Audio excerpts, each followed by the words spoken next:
Pong, and this is ABC China News, where we bring the biggest and baddest news across the Huanghe. Following up on our story of the disaster scene during the Nanking massacre, the Japanese army have recently forced all refugees to return home, and order is on the way to being restored. Here's Fei Yan with a recap of the horrendous events that China suffered, as well as some insider information. Hi, I'm Fei Yan, live from the disaster site. As you know, on the 9th of December, the Japanese launched a devastating attack on the city of Nanking. The troops slaughtered everyone, including elders, children, and women. Most despicably, they raped at least 20,000 Chinese women, with young children not being spared.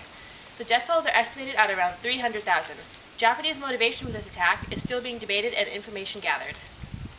Wow, that's awful, Fei Yan. One of the most unsettling things is that officials can still only estimate the number of people affected by the massacre. As far as we know, most civilians were helpless. How did the Chinese forces respond to the attacks and violence? Well, to slow the Japanese down, Chiang Kai-shek ordered the Yellow River dikes blasted open, flooding China so severely that 4,000 villages were left destroyed, 890,000 dead, and 12.5 million homeless. After this commercial break, we will be live with eyewitnesses from the recent attack on Nanking. With the new shake weight, you can shake it any way you like it. From the back, from the front, from the side. We're outside Nanking with an 11-year-old girl who escaped the city with her father. Would you like to tell us what happened?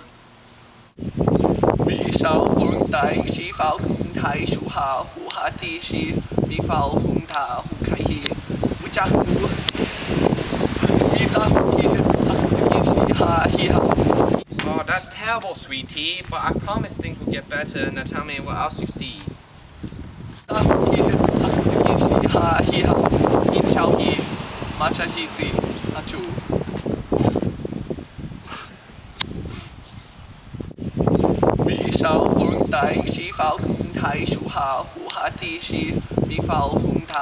What an abomination! The Japanese spared no one in the attack. Thank you so much for speaking to us, dear. Back to you, Ping Pong. The massacre is definitely going to continue to hinder China for years to come. To give us some insight into the minds of the Japanese and the Chinese, we have two experts from each respective country who have offered to share their research. Thank you for coming today. No problem. Dr. Huang Fu, you are a Japanese official. What is your opinion of the situation? How are your soldiers justifying what they did to the helpless Chinese? Well, the death toll is uncertain. We estimate at most 200,000. It is difficult to be certain of the exact amount of casualties. However, the Chinese fully back the fact that this event definitely did occur, and they prove it through the destruction of their cities, 1,000 that lie dead, and the many women who have been violated. The Chinese estimate the casualties to be much higher than the Japanese estimate, and they believe the deaths were anywhere from 350,000 to 400,000. No way! Many Japanese estimate the death toll to be as low as 40,000, but nowhere close to 350,000. That estimate is far too high. 40,000 to 200,000 people killed is simply too little. There are probably 40,000 people dead on the streets, let alone people's homes and those who have already been cleaned up.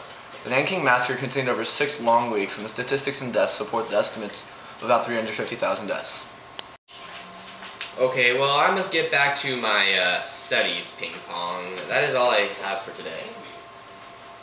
Okay, thank you, doctors, for that in-depth discussion on differing opinions about the death toll. We will let you know when we have an exact calculation of the deaths. But we are now out of time for a conversation about the Nanking massacre, and on to our next discussion, the mysterious case of egg rolls that have been getting children sick, and Congressman Wiener and his egg rolls, right after this break.